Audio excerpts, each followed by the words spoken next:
Let me welcome you now to Deborah Garnis from the DfE, who's going to be going through the key points of the new framework. So, Deborah, welcome. Thanks very much, Paul.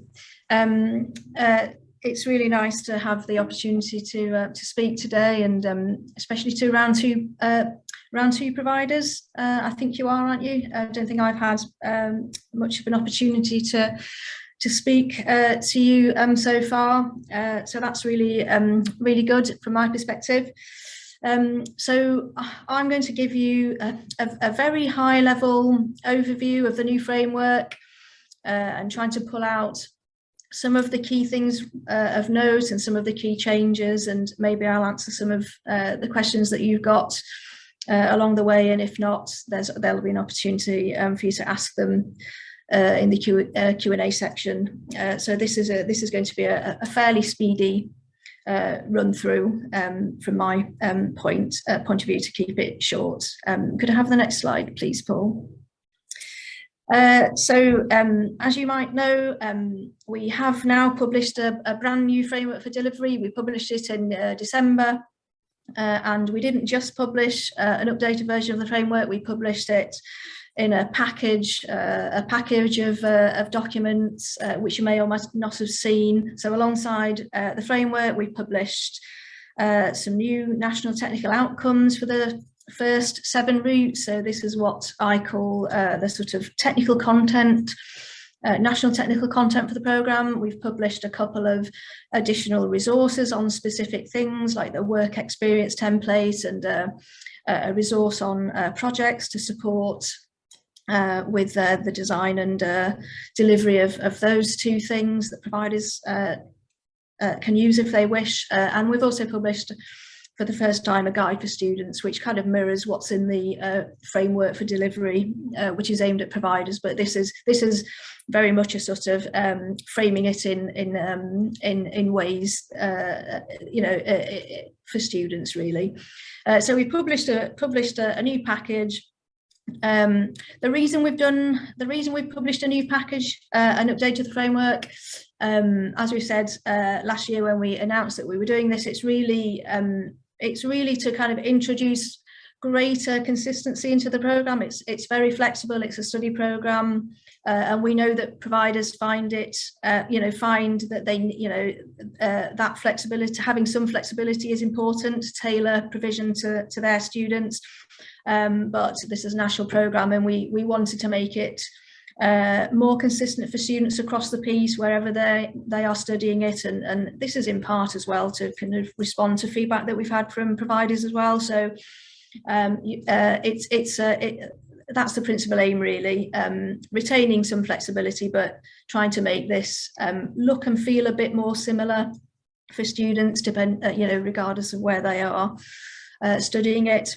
But fundamentally, the fundamentals of the programme haven't changed, but we've just strengthened it and been more specific in places. And also, we've, over the last year, as we've developed the new framework, we have done so with massive help and support and thanks to, a whole range of T-level and transition programme providers. Employers have been engaging with T-levels, education specialists, and learning from early delivery of the programme as well, and a wide array of evidence that's been out there. So we've really tried to think about what a strong foundation looks like for this cohort of students, to help them prepare for progression onto and success on T-levels. So we hope the new framework does that. So these are, as I said, this is very, very high level overview, and definitely recommend reading the framework, the full framework. It is a good read. I will give that a plug, but so if you haven't already read it, please do so. So this is really a snapshot. Could I have the next slide, please?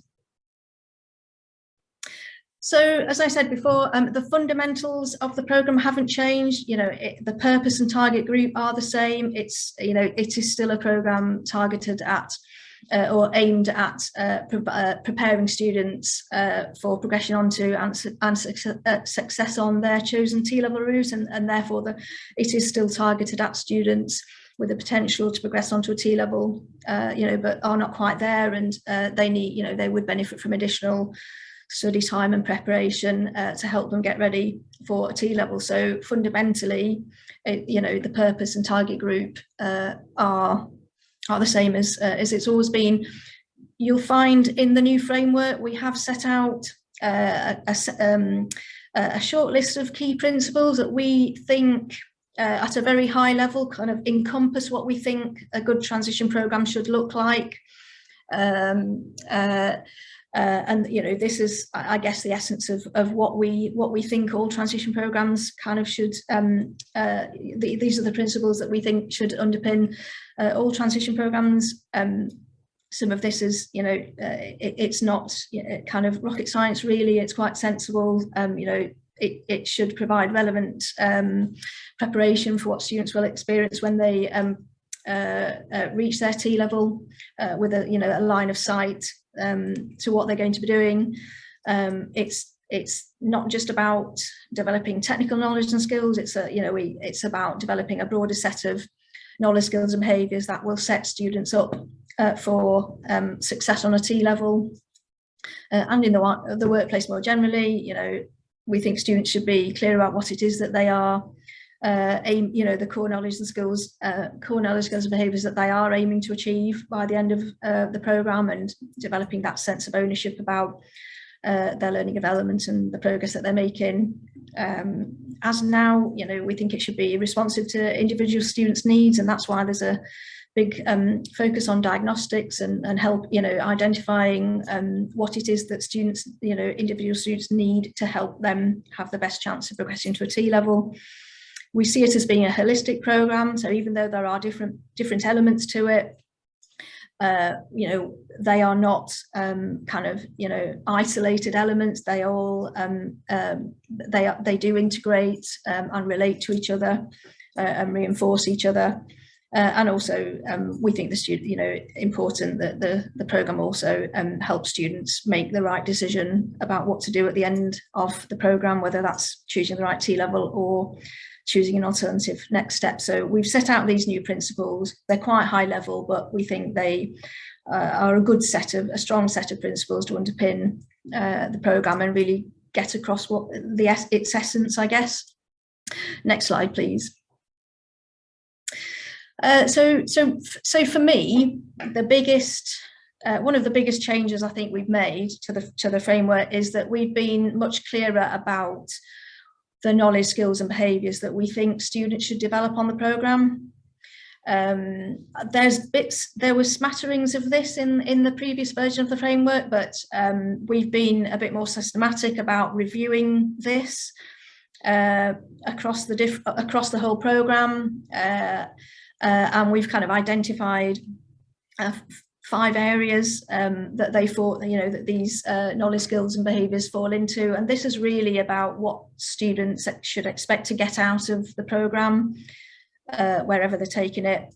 And these have been quite robustly road tested with T-level and transition programme providers and employers who, know about T-levels and are ambassadors for T-levels.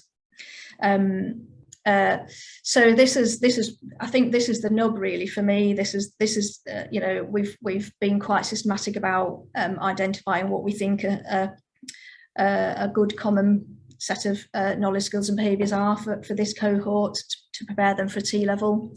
And and that's not to say that providers can't add to this and augment it and as appropriate for their own students, but these are the things that providers and employers have told us are really important for the programme. And the framework itself goes into more detail than I have done in the slide, so please do have a look at it. But these are the sort of 5 areas that we see as key. Next slide, please. So sitting alongside that, there are still different delivery components, if I can call them that. The eagle-eyed of you will notice that there are now 6 components rather than 5, and these kind of sit alongside the KSBs, and there are some more specific kind of delivery expectations within these components. There are now 6 because we have separated out personal development and enrichment from pastoral, because the feedback that we've been having from the sector is that they are quite different things, and it makes for a bit more clarity to have separated them. And as now, providers still have discretion to think about how they weight these in the programme, and particularly for different students. Some students might need more help with English and maths. Others may need more pastoral support, or a lot more work preparation before they're ready to go out on a placement. Providers still have the discretion to mould these and shape them and bring them together. And they are shown as overlapping circles to kind of get across that they shouldn't be seen in isolation, and we do think they interrelate and combine and kind of can reinforce each other. So 6 components now rather than 5. Next slide, please. So this looks like quite a detailed slide, and I'm not going to talk through everything on here, but I thought I'd just talk through the different delivery components and pull out a few of the key things that are worthy of note, that are new or that we've changed. So the diagnostic monitoring and guidance in the top, the navy blue box. The big thing that we've done there is we've explicitly brought into this the ongoing diagnostic monitoring and guidance that providers do throughout the programme. I think previously it was all about the focus was on the initial diagnostic at the beginning of the programme, but clearly it's really important to monitor, to keep a track of students and monitor their progress throughout the programme to make sure that they are getting the support and that they are making the development that they need to be making, and that they're getting the support that they need. So that's a big thing that we've changed in the programme. I think it was probably always there within the current framework, but we've just made it more explicit now.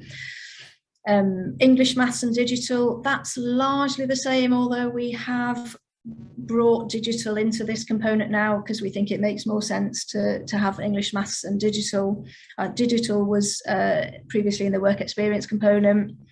This component, the fundamentals haven't really changed here. The condition of funding still applies, and we'd expect students to have contextualized content, and the national technical outcomes that we've produced, we think should help support that and identify opportunities where English, maths and digital skills can be applied through that technical component, and supporting students to develop their basic digital skills where they need it. So I think that's probably the component that has changed the least, apart from bringing digital skills into it. Experience of the workplace, I think the biggest change that we've made here, I think, is we've been a bit more clearer and stronger about our expectations that students should do a work experience placement. That should still sit within an array or a variety of other encounters with employers, but as is there at the moment, but we think it's important, and the feedback that we've had from providers and employers is that this is important, that students have this. So we have brought out the expectation that they should do a work experience placement and face-to-face wherever possible. I think we've said that virtual placements can be delivered as long as there is some kind of in-person contact within it. So I think that for me is probably the biggest change here. that's worthy of note, but that sits within wider employer encounters and appropriate work preparation activities to support students to access the workplace. So I think the technical knowledge and skills component is probably the one that has changed, the component that has changed the most, and that's because we have now developed and published a set of national performance outcomes for each route, or we have published them for the first 7 routes. We will be developing national outcomes for the remaining 4 routes this year. But this is quite a big change, really, and we've done this really to give a sort of minimum degree of consistency in the sort of technical foundation that students have on the programme. So we've developed largely 3 outcomes that we'd expect a student to be able to demonstrate at the end of their transition programme, and the underpinning core knowledge and skills and behaviours that they will need to develop or learn on the programme in order to be able to demonstrate that outcome. They've been designed to kind of in total to be delivered in about sort of 120 or 150 guided learning hours. So this is not an extensive an extensive set of national technical content, as it were, for the programme, but these are 3 carefully chosen outcomes and underpinning knowledge and skills and behaviours that span that are relevant to the whole route, will give students a good foundation for a T-level in the route that they have chosen. So they do give scope for providers to kind of use that and add to it if they want. They can add more, they can deliver more technical content, further breadth or depth, and the documents that we publish gives some examples of how that providers can use to help them think about it if they want to add more. The other thing worth mentioning is that there is now a small route-based project in this component as well. Now, it's worth saying that this is not a new expectation, it is already there. A route-based project is already in the previous version of the framework, but it was in the work experience component, but we brought it into this component because I think it sits better here, and it's a good opportunity. It provides an opportunity to help students kind of apply or extend the development of the kind of technical knowledge and skills that they are developing in the technical components, though it could well support wider skills, transferable skills development as well. So we've brought the project into this component because I think it does sit better here, and we've set out in the framework a bit more about what we'd expect here, and we've also published an additional resource for providers to help them think about how to do this project, how to think about the project, delivery considerations as well. And as now providers have got the discretion to deliver this component using a qualification, the SFA approved qualification, the non-qualification delivery, or should they choose a mixture of the two. So I think that's probably the component that has changed the most. Pastoral and personal development are probably the ones that have changed the least, even though we've separated them out. So we still had, the development of study skills to prepare students for what's to come on a T-level, and transferable skills to support wider employability and enrichment activities. In the core KSBs, we've pulled out a few more specifics about what we think some of those skills should be, and then pastoral support as well. I think I think the main thing worthy of note here is that I think we've, again, given the things that we've been hearing from the sector, we've put more emphasis on supporting students to take an active role in their well-being, and certainly knowing how and when to access mental health support and online resources. So that's, I mean, I can't do justice to the changes or the framework, you know, the details of the framework in here, but that is hopefully a bit of an overview of some of the main things that have changed within the different components. Next slide, please, Paul. Nearly finished.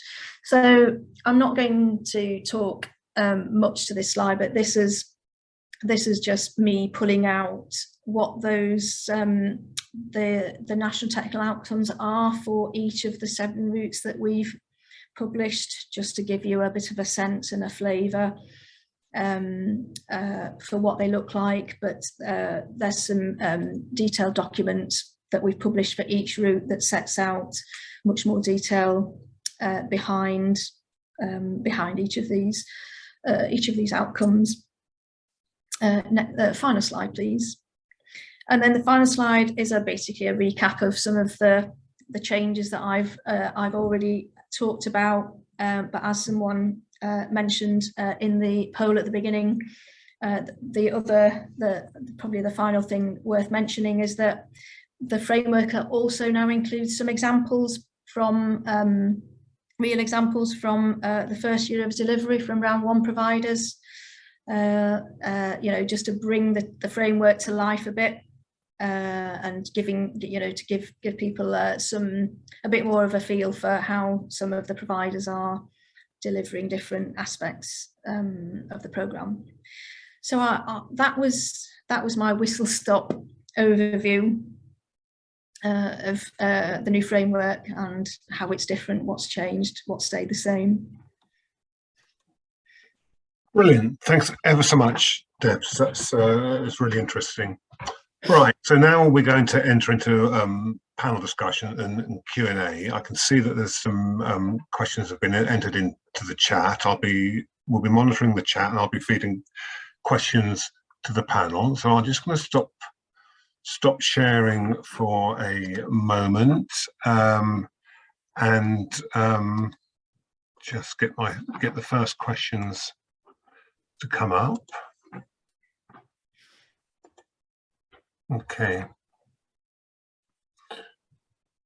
Simon, you have quite a long question. I wonder if you could put that to the panel yourself, please. Certainly, yeah. Forgive me, I haven't got all my documents with me from school. I've tested positive this morning, so I'm trapped at home. It's more of an observation, really. So we're offering transition year. We've currently got a student on transition year. We've put together a programme as part of the sort of first wave of deliverers, and we're not marketing it as a programme in its own right. We're using it more as a parachute for students that maybe fail on results day to meet the requirements for our T-level entry. We're having great success. We only have 1 student, but we're having great success with the student. But the reason we're able to do that programme is we've been able to map that student's educational programme against other qualifications we offer within BTECs. So we have a student that is studying a unit on surveying, a unit on building control, a unit on graphic detailing, all of which are perfect for the T-level that our student intends to go on to. The interesting thing for me now, and I understand why you've done it, but with the technical requirements, actually that wipes out our offer, and it means I've either got to put a bespoke program on and timetable teachers to offer this bespoke program, or I can't run it. And obviously I can't put a bespoke program on for 1 child. But the interesting things, for example, and I might be reading it wrong, but if I'm reading it correctly, it states that we've got to give the student practical experience as a bricklayer or a carpenter and joiner, or as an electrical installer or a plumber, painter or decorator or a plasterer. And I'm sitting here and thinking, well, I'm not really sure how that's going to help our student progress to be on the design, surveying and planning T level, but it's in the technical requirements for construction. So the national technical outcomes have been developed. I mean, that's a specific example for that student, and the polos were developed to give students that broad, you know, most students might not know what T level they want to do. So we've developed them specifically to give them that broad option, so that they can go in different directions, I guess.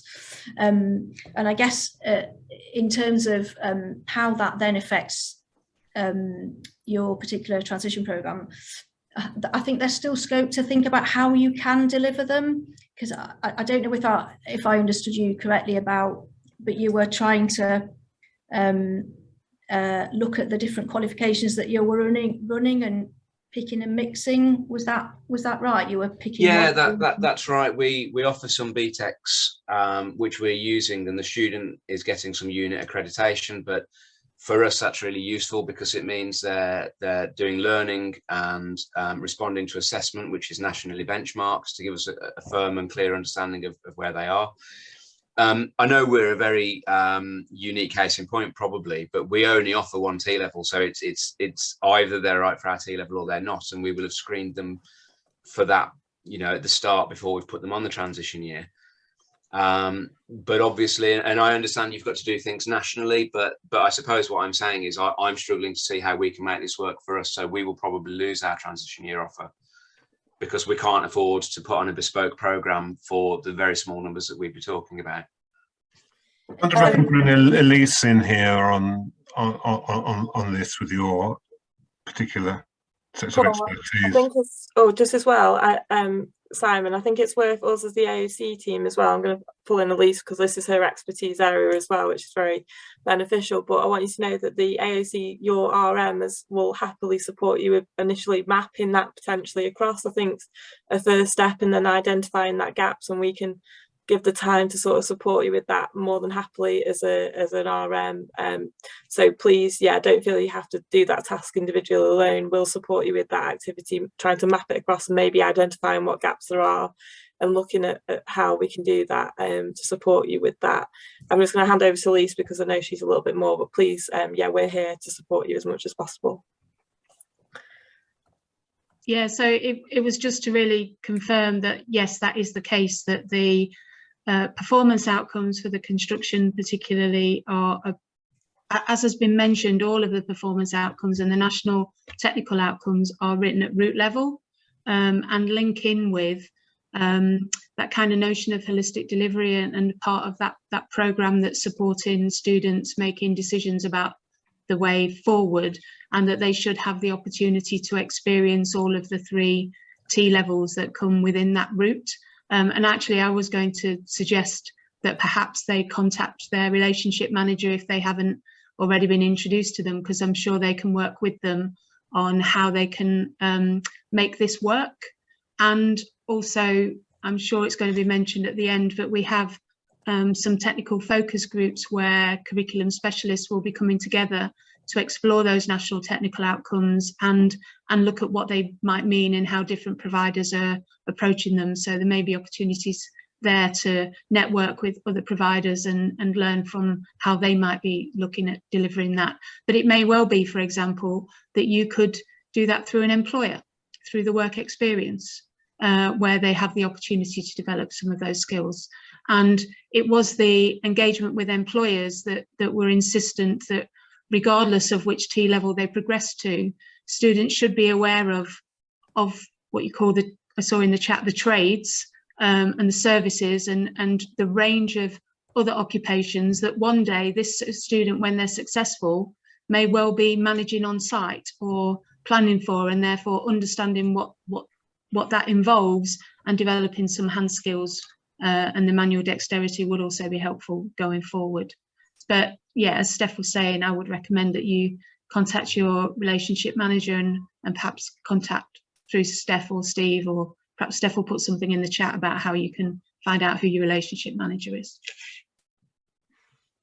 Thank you very much, Elise and Steph and Deb. Simon, I hope that sort of partly answers your question now. Don't forget to keep adding your questions into the chat, folks. This is a great opportunity for you to ask away.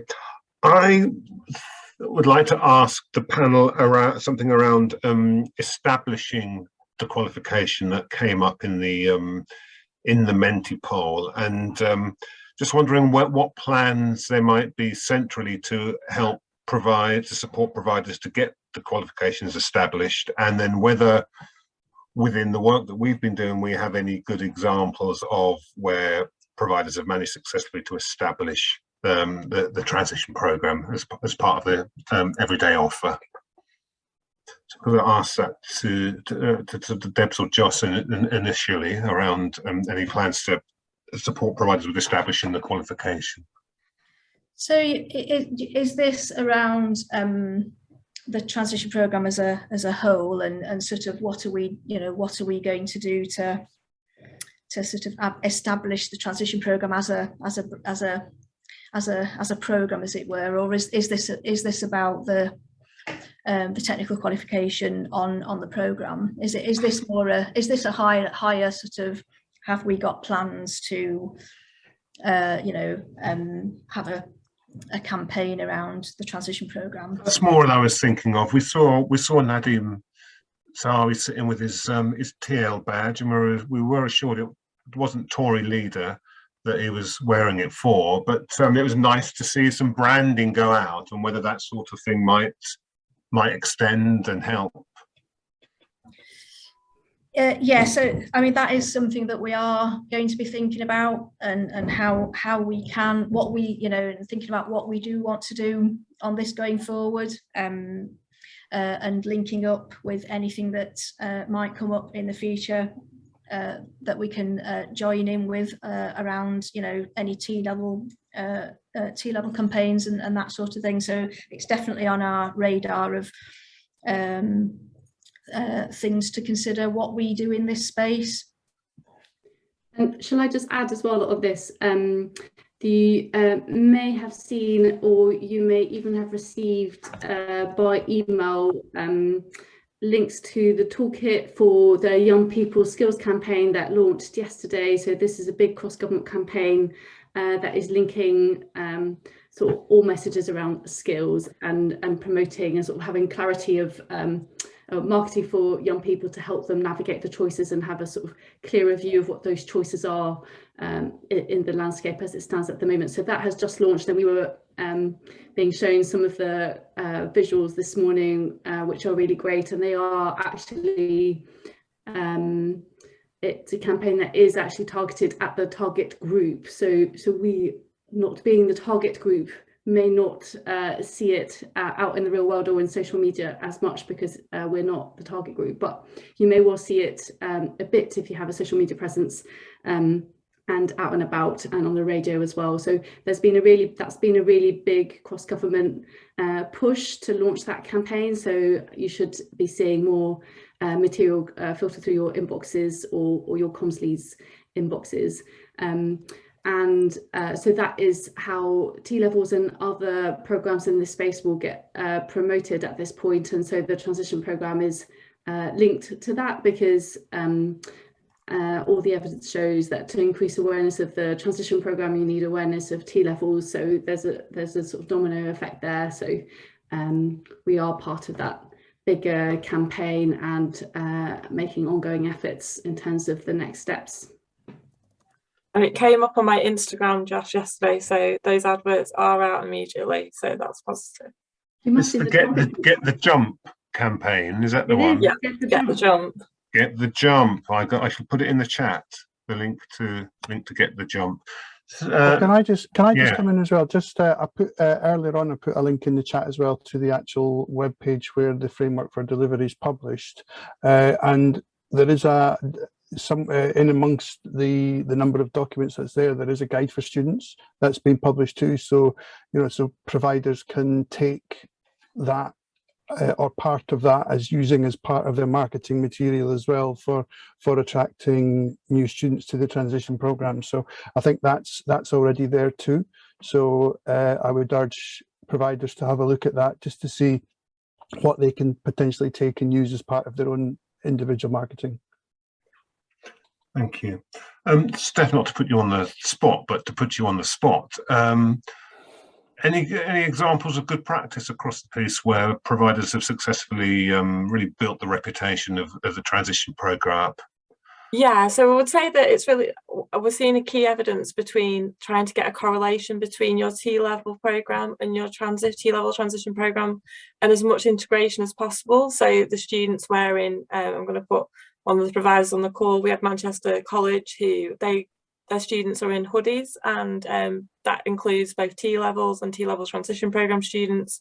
Branding, trying to make that relationship between the two really add to steam internally to trying to promote internal progression. We've just actually visited a number of round one providers, and it was really amazing to see that unity between the T-level transition programme students and the T-level students, and their ambition to drive towards doing the T-level because they saw themselves as part of that T-level community. So we also had people who they had certain buildings due to capital funding, and T-level transition programme students getting access to those buildings, common rooms of T-level hubs and facilities. So that's internally about progression being really key, trying to get the same teachers teaching on the same programmes to be able to stretch and challenge.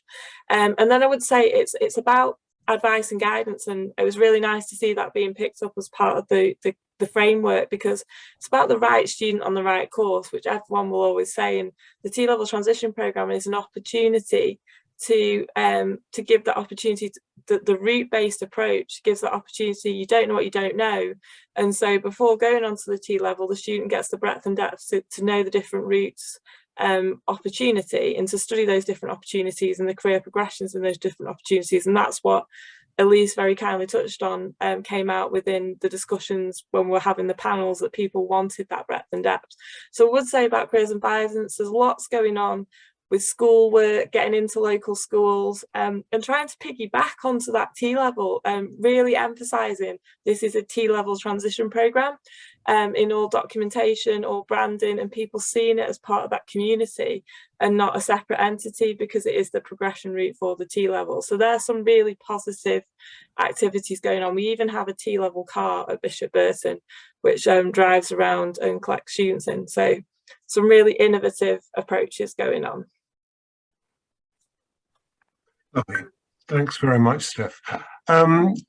Gail Peachy has a question on qualifications. Would you like to ask that to the panel, please, Gail? Hello there. I was just wondering if a student completes all of the skills, knowledge, behaviours and the learning outcomes of the technical component, do they get a nationally recognised qualification? So they don't. So there's no specific qualification. It's not like a T-level in that respect. So the national technical outcomes that we published are, I mean, the way we see them are providers will use them as a guide to help them determine the overall or full technical content that they want to include in their programmes and how they want to deliver them. Okay, so Deborah, at the moment at the college we deliver 4 transition programmes that are all doing quite well. They're sort of trundling along. Our learners we've included a technical qualification within the programme for the learners, because we felt that at the end of that course that year we wanted them to have something that is nationally recognised. So in all 4 of the pathways, it's about 180 to 200 guided learning hours for that technical component delivery. You're saying that the learning outcomes for the new framework is to be delivered around 150 guided learning hours.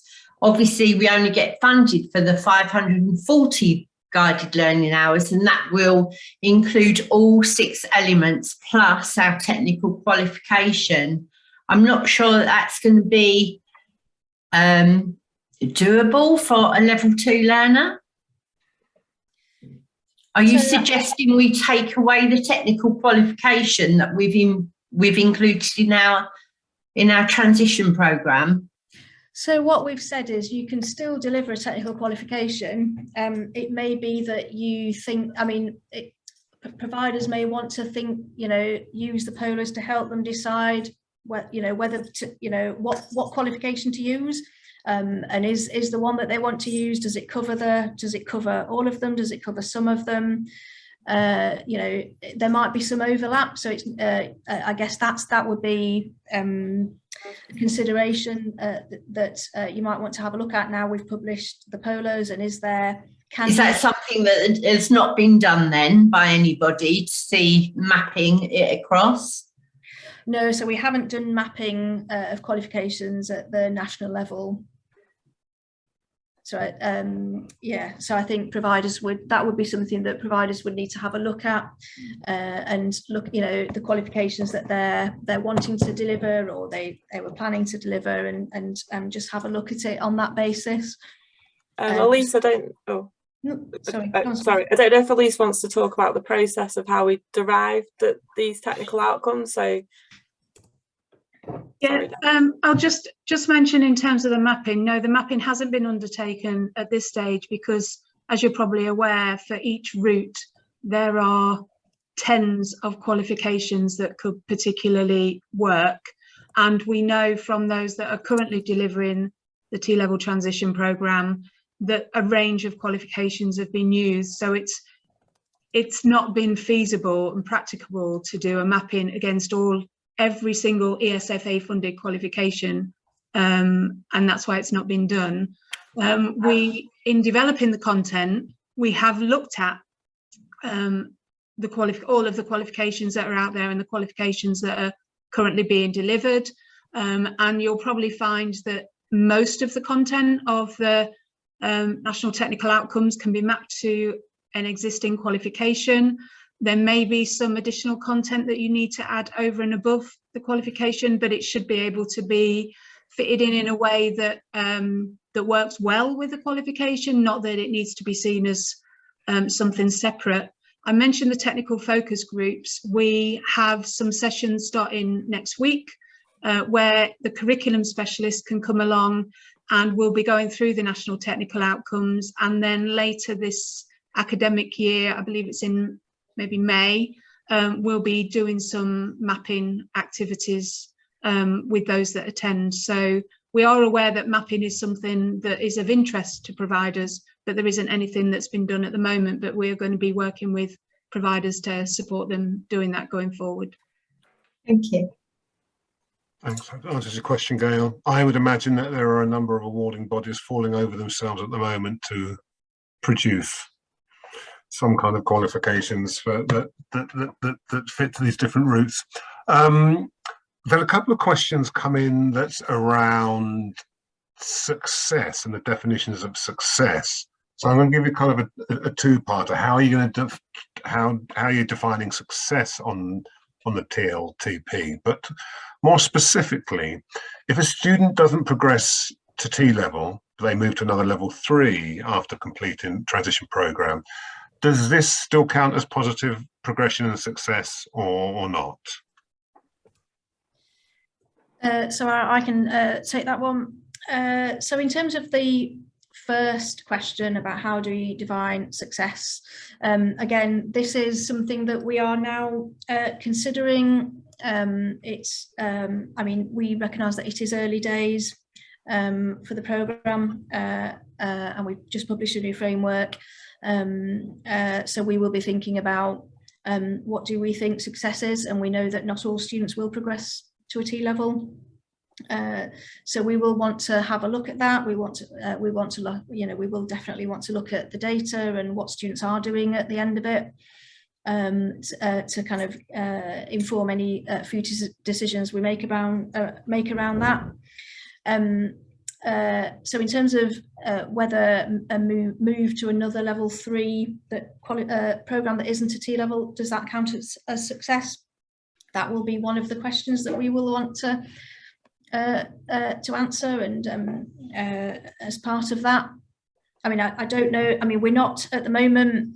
I think in the we've said at the moment certainly that in the qualification, that in the sort of post-16 qualification achievement rates, the transit we're excluding transition program students from that, given that it is an early, it's a new program. So we will keep reviewing that decision, but there is a long-term thinking to do about how do we, what is success, and how do we how do we reflect the programme in provider accountability, the provider accountability mechanism and process. So I don't have an answer, but it is something that we know and are about to start thinking about. Thank you. Anything you want to add to that, Steph or Steve, around definitions of success and progress measures, success measures? No, it's just I'm really conscious I cut Deb off before mid-flow, so just to say anything further on that other point, sorry for that, because I was slightly delayed on the previous question. No, that's not me. I just want to offer again, Paul, because I know we're getting some questions directly in the chat. Any support, please just, we've put both myself and Steve's email address. I know all the RMs are in the room today as well.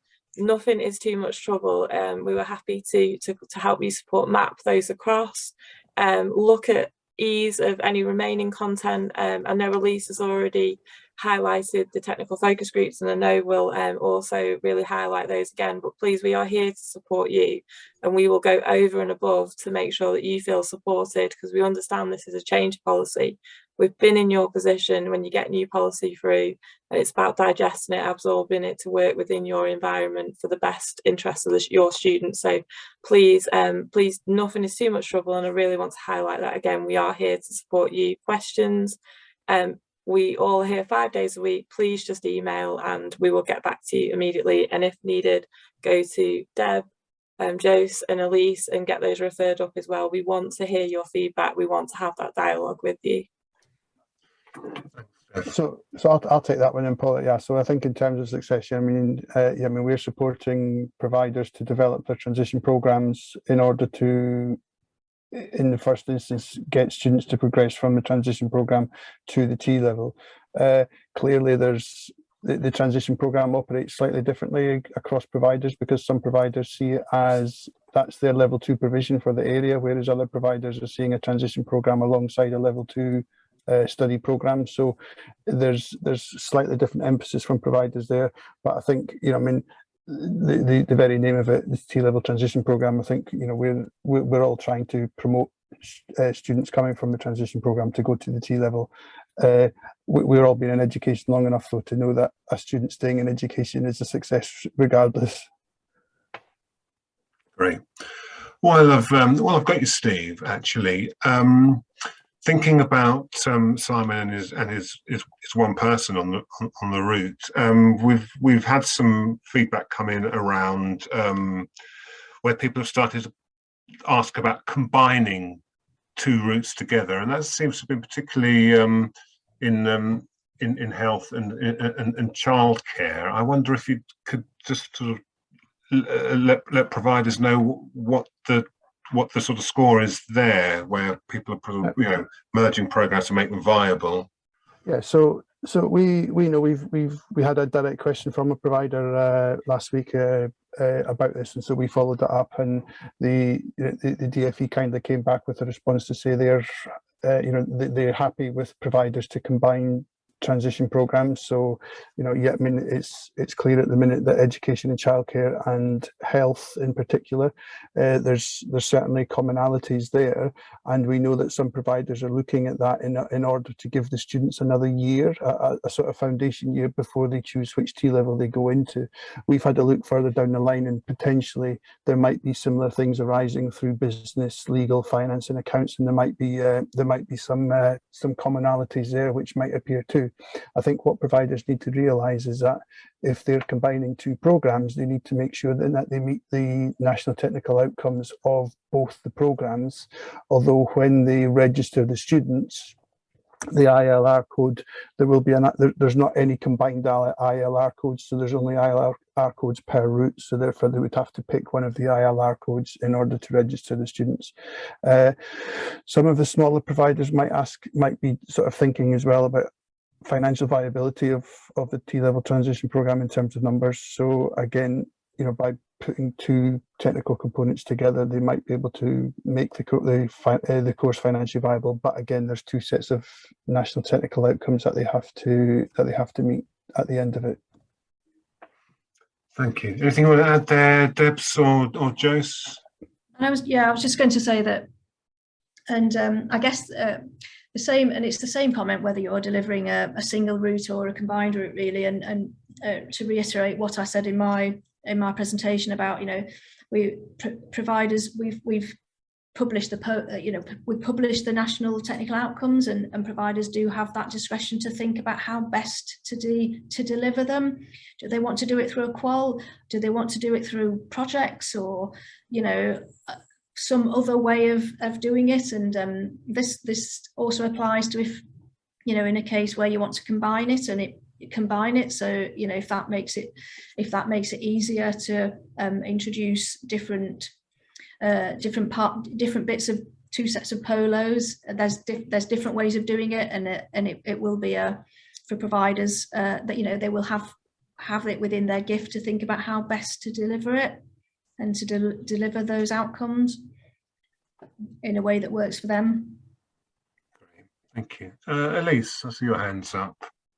Yeah, I just wanted to add that, of course, whilst Steve's right around, if you really do want to do two sets of national technical national outcomes, you could, of course, decide that one is the focus, do one set of national technical outcomes, and as Deb was talking about, the flexibility is there for you to enhance and augment those by potentially bringing in content from another route, perhaps using the national technical outcomes as ideas for what you may want to bring in, or as Deb was saying, it may be that you want to do the project might be an opportunity for broadening the national technical outcomes. So there's lots of different ways where you can use this. And of course, as Deb's pointed out, the whole thing anyway is about a holistic program. It's not about, here's one qualification, here's another qualification, there's your pastoral lesson, there's your English and maths. What the whole principle, one of the principles, is about looking at this holistically. So relationships between, for example, education and childcare, health and science, because of course the health and science includes science, it's not just health. You know, why not explore that? That's a really good opportunity and links well with the whole diagnostic monitoring and guidance component that's available as well. So there's lots of opportunities really to work with those national technical outcomes, the KSBs that Deb talked about first, you know, and those principles, and how you make that work with your new T-level transition program, meeting these new delivery framework requirements. Great, thank you, Elise. We're going to have time for maybe two more questions. I'm going to go to Jim Murray first. He's going to use the F word, I believe, and that's funding. So Jim, if you could ask your question, please. Yes, basically, it's just the notion that anybody who signs up for the transition program, you need to be aware and you need to check that they will have sufficient funding left for them to complete the T-level program, i.e. they need 3 years of funding effectively. Because so if somebody they have to complete the whole thing by the age of 20, basically. That's my reading of it anyway. I think it's page 8 on the in the document. Yeah, so that's right. So you have to be, although in principle, the T-level, you know, the T-level transition program, it's a study program. It's a 16 to 19 study program. So although in principle it's open to 16 to 19-year-olds, it's, you know, because it is a route to a T-level, a student does need to be eligible to be funded for their T-level within the 16 to 19 funding rules. Yeah, so that's it. I think people need to be aware of that, because it's a potential trip hazard, that one. Okay. Yeah, so yeah, you could point them to the bit in the framework around that. Brilliant. Thanks for some. Oh, I see one more. I see a last minute question's just slipped in. Okay. Phil McPherson, would you like to ask your question? This will be our last question. Yeah, afternoon everybody. It's just a quick question. I was just listening to all the discussions on the national technical outcomes and just sort of starting to think about them really. I've met with Steph previously and we've sort of spoken about our planned transition offer across the kind of 5 routes that we're going to be running from next September. We have kind of tried to align some qualifications which kind of give the students that taste of that T-level route that they're going to be progressing on to. So for example, the digital one, we're looking at sort of either a full or elements of a sort of BTEC IT users qualification. So we've tried to look at some of that mapping already. Just sort of listening to what's been said, what sort of is the process of the languages? All students are able to demonstrate all 3 outcomes by the end of the programme. What's the kind of concept or philosophy, if you like, on what evidence we'd need to provide to demonstrate that? Would that just be a case of us as a centre saying, yes, we can, be absolutely sure that the students have demonstrated this through either qualifications, non-quals, projects, work experience, whatever, or is this sort of planned for some sort of external validation from an awarding body or AoC or, Ofsted moving forward? Good question. So there isn't going to be any sort of national validation of this, and we are giving that providers discretion to consider this. Thinking about how they want to assess those national technical outcomes and the knowledge and skills underneath them, and what they, how that student will demonstrate those outcomes by the end of it. So we're not going to prescribe anything at the national level on that. So that is something for providers to consider. And and in the same way as for other elements of the programme as well, how they want to demonstrate what they've achieved on work experience or work preparation or some of those other things. I think it's as well, we spoke about Phil and Deb and about, the best interests of the student, and, if they, going through back to that process again, these have been derived at due to the feedback of providers themselves. It's been a really upwards policy in the fact that we went to providers and we went to employers and said, what should we include? And so if you omitted one of those elements, yes, there might not be a mandatory, audit checks, but therefore potentially you're not giving potentially the best opportunity for those students to progress, because these have been sort of reverse engineers from those T levels, from the people who are yourselves who are delivering it on the ground, those T levels. And so potentially that omission is going to be detrimental to those students. And also if those students switch provider, that consistency element wouldn't be there. And there is an Ofsted VMATIC review going on at the moment, and we'll be able to share hopefully some outcomes of that in the future with some networking. But yeah, I think it's about the fact that this has been what the providers themselves have told us is really important, those outcome overheads in those students possessing and having the ability to demonstrate. So omitting any of those would be potentially detrimental in giving them a framework to be able to propel themselves to T-level success, which is at the heart of what we're doing. Again, Phil, any support we can give, we're here. Please just let us know. We're happy to support mapping as well as technical focus groups. And I know Lisa's got a hand up. And then Lisa, this will be our last contribution. So make it a good one. Yes. So the national technical outcomes have been designed to enable different assessment methods to be used. So the idea is that you can devise an exam you can devise a project, you can devise an assignment that reflects, say, an occupational specialism assessment. So it's about preparing students for the T-level and the T-level assessment methods. If you're choosing a qualification approach and you've done the mapping, then the chances are that the qualification will cover that. If you've not, then you're probably looking at some kind of formative assessment or creating your own summative assessment and using that. And yes, to promote the technical focus groups, one of the ones that we'll be looking at in May, we'll be looking at formative assessment and developing assessment materials and strategies and so on for those. So it's about that flexibility that you can develop your own, or you can use those of an awarding organisation. Thank you. That feedback from everybody there is really helpful, and the say it's great that there is that flexibility, that scope to use discretion, professional judgment. I hope the kind of question wasn't interpreted as a way of how can we kind of work around this. It was very much just us not wanting to get students to the end of a transition program and then somebody say, where's your actual evidence for that? So it was genuinely about just making sure we've got everything in place to support the students moving forward.